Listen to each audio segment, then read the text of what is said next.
Hello everyone. सो आज जो बहुत इम्पोर्टेंट पॉइंट हम डिस्कस करने वाले हैं इस लेक्चर सीरीज के अंदर, आज हम यहाँ डिस्कस करेंगे यू नो स्टैट्स की basic meaning and how stats is to be used in plural and in singular sense. और उसके बाद जो इस लेक्चर सीरीज में हम डिस्कस करने वाले हैं, हम ये भी बात करेंगे कि क्या स्टेजेस हैं और सिंगुलर सेंस में स्टैट्स को किस तरह से एक्सप्लेन किया जा सकता है। तो मैं पहले आपको यहाँ पे यही एक्सप्लेन करने की कोशिश कर रहा हूँ कि स्टैट्स एक प्लूरल सेंस में आप किस तरह से डिफाइन कर सकते हैं।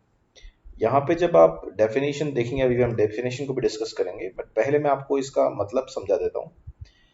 बेसिकली जब हम स्टैट्स में बहुत सारे एग्रीगेट्स को और बहुत सारे फैक्ट एंड फाइंडिंग्स को डिस्कस करते हैं with the multiplicity of causes, और जिसे हम न्यूमेरिकली एक्सप्रेस करेंगे, that is called the stats in a plural sense.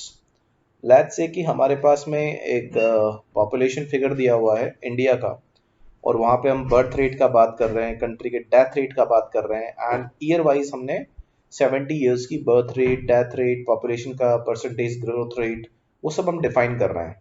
And हम ये भी बता रहे हैं कि ये क्या रीजंस है जिसकी वजह से इंडिया में पॉपुलेशन इंक्रीज हो रहा है, और उन सब चीज़ों को हमने न्यूमेरिकली एक्सप्रेस किया हुआ है। तो जब हम ये सारी चीज़ें करते हैं, उस वो जो प्रोसीजर है, वो जो टेक्निक है, उसे हम बोलते हैं stats in a plural sense. आप डेफिनेशन को देख के भी यहाँ समझ सकते हैं। By statistics, we mean aggregate of facts affected to a market extent by multiplicity of causes numerically expressed, enumerate, or estimated according to a reasonable standard of accuracy, collected in a systematic manner for a predetermined purpose and plural in relation to each other. That means एक चीज का relation बहुत सारे multiplicity of factor से हो सकता है, उसके कॉजेज बहुत सारे हो सकते हैं। लेट्स से कि अगर हम कहते हैं कि इंडिया में इन्फ्लेशन इंक्रीज हो रहा है, तो इसका सिर्फ एक रीजन ये नहीं है कि लोगों का सैलरीज इंक्रीज हो रहा है। इसके बहुत सारे रीजन हो सकते हैं। सप्लाई कम हो रही है मार्केट में, लोगों का डिमांड ज्यादा है, उनकी कंजप्शन कैपेसिटी बढ़ गया है, तो कहीं ना कहीं ब्लैक मार्केटिंग हो रही है प्रोडक्ट्स की, उस वजह से मार्केट में इन्फ्लेशन इंक्रीज हो रहा है। तो इन सब चीजों को हम डिफाइन करते हैं एक दूसरे के रिलेशन में। That procedure is called it starts in a plural sense. I hope आपको ये पॉइंट यहाँ पे क्लियर है। इस लेक्चर सीरीज में आगे हम इसके कैरेक्टरिस्टिक्स को भी डिफाइन करेंगे, और बाद में हम जो स्टेजेस हैं सिंगुलर सेंस में जब स्टैट्स को डिफाइन करते हैं, उसकी भी हम बात करने वाले हैं। यहाँ पे अब हम एक बहुत इंपॉर्टेंट चीज डिस्कस करेंगे, the characteristics of statistical data, कि इसके क्या क्या कैरेक्टरिस्टिक्स हैं, क्या क्या फीचर्स हैं स्टैट्स के, वो हम बात करने वाले हैं। आप पहला पॉइंट देखिए, statistical data are aggregate of facts. Yes, in fact stats में हम एग्रीगेट्स की ही बात करते हैं, हम वहाँ पे एक इंडिविजुअल फिगर की बात नहीं कर रहे हैं। बिकॉज लेट्स से कि अगर पूरे इंडिया का डेटा कलेक्ट करना है डिफरेंट डिफरेंट स्टेट्स का, तो आप उसे एक इंडिविजुअल पे तो आप एक्सप्लेन नहीं कर सकते। लेट्स से कि पीएमओ के अंदर कोई रिपोर्ट जानी है, that means prime minister's office के अंदर, और वहाँ कुछ पॉलिसीज एनालाइज होनी है, कुछ ऑब्जर्वेशंस होने हैं। अब आप 136 करोड़ पॉपुलेशन का तो ऑब्जर्वेशन नहीं कर सकते। तो what is to be done, सारे डेटा को मर्ज किया जाएगा, उसका एवरेज आउट किया जाएगा, और उसके बाद उसकी एक एक्सेल सीट बना के उसे एक फॉर्म दे के डेटा क्रिएट कर दिया जाएगा। सो लेट्स से कि हमारे पास जो स्टेट्स हैं इंडिया के डिफरेंट डिफरेंट, उन स्टेट्स की रिपोर्ट जब पीएमओ में जाएगी, तो वहाँ पे है कि इन्फ्लेशन स्टेट इस स्टेट में इतना है, और अनएम्प्लॉयमेंट रेट इस स्टेट में इतना है, इस स्टेट में ये है। तो स्टैट्स में हम बेसिकली एग्रीगेट्स की ही बात कर रहे हैं, हम वहाँ पे इंडिविजुअल यूनिट्स को मेजर नहीं कर रहे हैं। तो पहला जो फीचर या कैरेक्टर है स्टैट्स का, कि हम यहाँ पे एग्रीगेट ऑफ फैक्ट्स को डिस्कस करते हैं। दूसरा पॉइंट देखिए आप, statistic are affected by multiplicity of causes.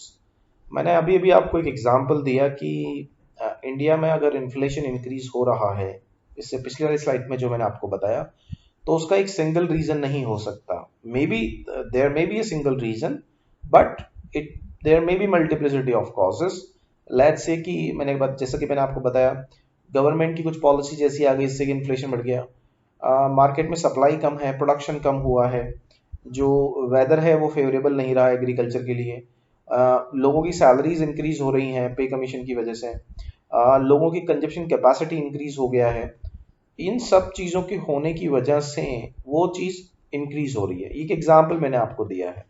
अभी लेट्स से आप कहते हैं कि एक पर्टिकुलर स्टेट के अंदर जो है एक्सीडेंट की रेट्स बढ़ गए और एक स्टेट में घट गए हैं। अब ये एक रीजन नहीं हो सकता, इसके बहुत सारे रीजन हो सकते हैं।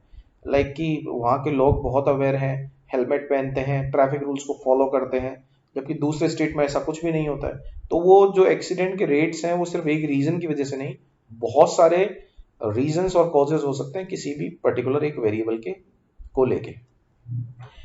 थर्ड पॉइंट है कि जितना भी डेटा जो एक्सप्रेस करते हैं हम स्टेट्स में, ये मैं आपको पॉइंटर से बताता हूँ कि सारा का सारा डेटा, जैसे हमने यहाँ पे बात की मल्टीप्लिसिटी ऑफ कॉजेज और जो ये आपको बताया एग्रीगेट ऑफ फैक्ट्स, तो अब हम बात करें न्यूमेरिकली एक्सप्रेस्ड।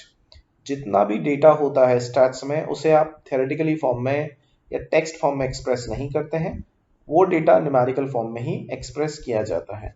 तो यहाँ पे बहुत ज़्यादा डिटेल में बताने की जरूरत नहीं है। न्यूमेरिकली एक्सप्रेस मीन्स व्हाट, आप टेबुलर फॉर्म में कुछ वैल्यूज देखेंगे, राइट।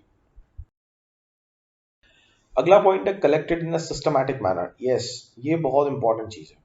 आप डेटा को हैपैजर्ड या ऐसा नहीं कि जैसा मर्जी वैसा आपने कलेक्ट कर लिया, उसके लिए आपको बहुत प्री प्लानिंग करना पड़ेगा, सिस्टमैटिकली आपको डेटा कलेक्ट करना पड़ेगा, अदरवाइज आप डेटा कलेक्ट कर ही नहीं पाएंगे। उसके लिए आपके पास में एक अप्रोच होना ज़रूरी है, आपके पास में एक टेक्निक होना ज़रूरी है, तो वो आपके लिए बहुत फिजिबल रहेगा। तो जितना भी डेटा आप कलेक्ट करते हैं वो बहुत सिस्टमैटिक मैनर में होना चाहिए। आगे देखिए, the data must be obtained with reasonable degree of accuracy. ये that is again very important. Let's say कि अगर मुझे एक स्कूल का, एक कॉलेज के बच्चों का व्यू जानना है कि वो लोग पिकनिक पे जाना चाहते हैं नहीं जाना चाहते, या मुझे एक कॉलेज के बच्चों का ये व्यू जानना है कि उनमें से कितने बच्चे जो है पोस्ट ग्रेजुएशन करेंगे, कॉलेज के ग्रेजुएट स्टूडेंट्स। जब मैं ये जानना चाह रहा हूँ कि कितने बच्चे पोस्ट ग्रेजुएट प्रोग्राम में एडमिशन लेंगे आफ्टर ग्रेजुएशन आउट ऑफ 1000, मैं 1000 बच्चों के ऊपर सर्वे कर रहा हूँ, और मैंने 1000 में से सिर्फ और सिर्फ 10 बच्चों से पूछा कि उनमें से कितने लोग पीजी करना चाहते हैं, पोस्ट ग्रेजुएशन करना चाहते हैं। सिर्फ 3 ने कहा कि हम पोस्ट ग्रेजुएशन करना चाहते हैं, और उन 3 बच्चों के ग्राउंड पे जो स्टेटिस्टिशियन है उसने एक आइडिया लगा लिया कि उस पूरी कॉलेज में 30% बच्चा जो है पोस्ट ग्रेजुएशन में एडमिशन लेगा। दैट मीन्स कि 300 बच्चा एडमिशन लेगा। ये उसने एक आइडिया लगा लिया 10 स्टूडेंट्स के सैंपल पे। बट क्या वो डेटा रीजनेबली एक्यूरेट होगा? कोई गारंटी नहीं है, क्योंकि आपने 10 स्टूडेंट्स को लिया जो कि सिर्फ 1% रिप्रेजेंट करता है पॉपुलेशन को। भाई 1000 का 10 1% हुआ, तो वो सिर्फ 1% पॉपुलेशन को रिप्रेजेंट कर रहा है। तो आप ये नहीं कह सकते कि वो डेटा एक्यूरेट है। तो आपको एटलीस्ट 10% या 20% डेटा को मेजर करना होगा, यानी कि 100 to 100 स्टूडेंट से बात करनी होगी, और उसके बाद ही आप ये कह सकते हैं कि ऐसा होगा। तो स्टैट्स में डेटा में एक एक्यूरेसी होनी रिक्वायर्ड है, अदरवाइज उसका सेंस नहीं बनता है। अगला पॉइंट है stats are collected for a predetermined purpose. आपका जब भी कोई डेटा आप कलेक्ट करेंगे तो उसके पीछे आपका कोई पर्पस होना जरूरी है। मेडिकल फील्ड में जैसे कि वो जब कोई टेस्ट करते हैं तो पहले देखा जाता है कि क्या सिम्टम्स है, या वो टेस्ट क्यों कर रहे हैं। लेट्स से कि द कोरोना डिजीज, अब now medical fraternity is having a predetermined purpose कि हमें टेस्ट करना क्यों है, इसके पीछे क्या रीजन है और हम ये क्यों करना चाहते हैं। सिमिलरली अगर गवर्नमेंट ऑफ इंडिया कोई डेटा कलेक्ट कर रही है तो उसके पीछे उसका डिटरमाइंड पर्पस होता है कि हमें डेटा कलेक्ट क्यों कर रहे हैं। आप ऐसा नहीं कि बिना डायरेक्शन के आप जो है जा रहे हैं, आपके माइंड में टारगेट और कोई पर्पस होना कंपलसरी है। पिछली वाली स्लाइड में हमने उसके कैरेक्टरिस्टिक्स को डिस्कस किया और ये बताया कि वो प्लूरल सेंस में स्टैट्स क्या है। यहाँ पे इस वाली स्लाइड में हम ये डिस्कस करने वाले हैं कि स्टैट्स को सिंगुलर सेंस में कैसे डिफाइन कर सकते हैं। सी, जब हम स्टैट्स को सिंगुलर सेंस में डिफाइन करने की बात करते हैं तो हम बात करते हैं उन टेक्निक्स एंड मेथड्स की जो रिलेट करती है डेटा कलेक्ट करने से, उसके क्लासिफिकेशन से, उसके प्रेजेंटेशन से, उसके एनालिसिस से और उसके इंटरप्रिटेशन से। और आप हर पॉइंट पे स्टेप बाय स्टेप जाएंगे। ऐसा नहीं है कि आप कलेक्शन और क्लासिफिकेशन को एक साथ ले लेंगे, नो। आपको इसको singular technique, single technique, that means पहले आप कलेक्शन करेंगे, उसके बाद उस डेटा को क्लासीफाई करेंगे, क्लासिफिकेशन करने के बाद उस डेटा का आप प्रेजेंटेशन करेंगे, प्रेजेंटेशन करने के बाद उस डेटा को आप एनालाइज करेंगे, और एनालाइज करने के बाद कुछ टेस्ट लगाने के बाद आप उस डेटा को इंटरप्रेट करेंगे कि इस डेटा का ये रिजल्ट है। इन सब में आप एक चीज देख रहे होंगे कि ये जो जितनी भी स्टेजेस हैं, जो स्टैटिस्टिकल इंक्वायरी है, वो that goes through to every step individually, one by one. मैंने बताया एक साथ सारी एक्टिविटीज आप नहीं परफॉर्म कर सकते, और यही स्टेट्स इन सिंगुलर सेंस है कि आप हर इंक्वायरी से पास थ्रू हो रहे हो स्टेप बाय स्टेप। अब ये जो स्टेजेस हैं ये क्या हैं, अब हम इसे डिस्कस करेंगे। मैं एक एग्जांपल लूंगा। जो पहली स्टेज है स्टैटिस्टिकल इंक्वायरी की, ठीक है, या आप स्टेजेस ऑफ डेटा कलेक्शन भी इसे बोल सकते हैं। यहाँ पे ये फर्स्ट स्टेज और 4 स्टेज इसके बाद में है, ये हम सारी स्टेजेस को डिस्कस करेंगे। और मैं एक एग्जांपल लूंगा कि हम एग्जैक्टली डेटा कलेक्ट क्यों कर रहे हैं, ठीक है।